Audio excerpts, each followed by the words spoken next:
দেশের সংকটকালে গণতন্ত্র পুনরুদ্ধার ও বস্তুনিষ্ঠ সংবাদ পরিবেশন করেছে কানাডা ভিত্তিক অনলাইন টেলিভিশন নাগরিক টিভি, যা মোটেও সহজ ছিল না। শিকার হতে হয়েছে হয়রানি ও মামলার। সকল বাধা পেরিয়ে নাগরিক টিভি দেশের মানুষের কণ্ঠস্বর হতে চায় বলে জানিয়েছে প্রতিষ্ঠানটির কর্ণধার টিটো রহমান ও বার্তা প্রধান নাজমুস সাকিব। তরিক ইসলামের রিপোর্ট।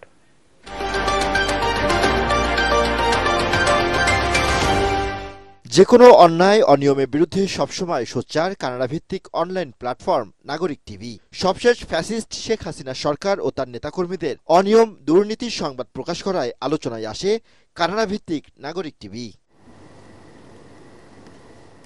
সোচ্চার ছিল ছাত্র আন্দোলনের সংবাদ প্রকাশেও। সন্ধ্যায় বনানীর অভিজাত হোটেলে মিলনমেলা ও সাংস্কৃতিক সন্ধ্যার আয়োজন করে প্রতিষ্ঠানটি।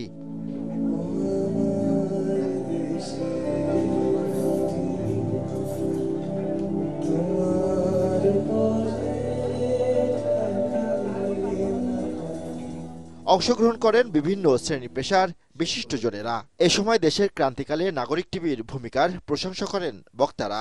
একটা লোক উইথাউট অস্ত্র দাঁড়িয়ে গেছে, তাকে গুলি করতে হলো আমার কেন? ওয়াই? এটা কি রাইট অফ প্রাইভেট ডিফেন্স? একটা গঠনমূলক মোটিভেশনের কিন্তু দায়িত্ব থাকে।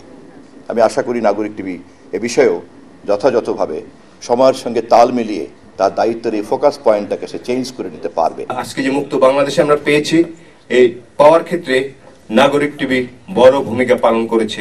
যেই ফ্যাসিবাদী কাঠামো গড়ে উঠেছে সেই কাঠামোর পরিবর্তন করতে হবে।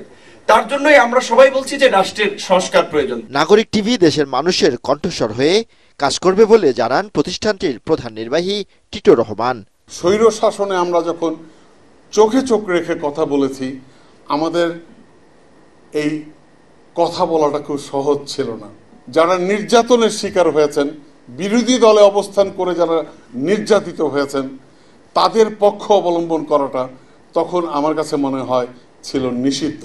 ভবিষ্যতেও নিরপেক্ষতার সাথে বস্তুনিষ্ঠ সংবাদ পরিবেশন করা হবে বলে জানান বার্তা প্রধান নাজমুস সাকিব। আমি এমন সব রাঘব বোয়ালদের বিরুদ্ধে প্রতিবেদন করেছি, এদের অস্তিত্ব কিন্তু এখনো বিলীন হয়ে যায়নি। এখনো মনে প্রাণে চায় যে নাজমুস সাকিবকে ধ্বংস করে দিলে তাহলে আর তো কেউ থাকলো না ওদের বিরুদ্ধে বলার মতো। এ সময় দেশে নাগরিক টিভির কার্যক্রম চালুর দাবি জানান বক্তারা। তরিক ইসলাম, এটিএন বাংলা, ঢাকা।